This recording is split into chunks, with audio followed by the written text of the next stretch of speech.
قرآن میں تاثیر تاثیر ہے کلام کی، کلام ہے رحمان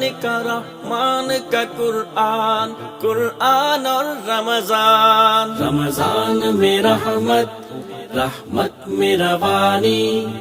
روانی میں قرآن، قرآن اور انسان۔ جو دوست ہے رحمان کا ہمدرد ہے انسان کا، انسان اور رحمان، رحمان اور رمضان، رمضان اور قرآن، رمضان کا پیغام خلوص اور پیار، افطار و رشتہ دار، دوستی کے مصافحے،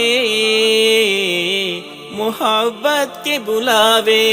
راستہ ہے نیکی کا، راستہ ہے روشنی کا، راستہ رحمان کا، رحمان نگہبان، نگہبان وہ ہر آن۔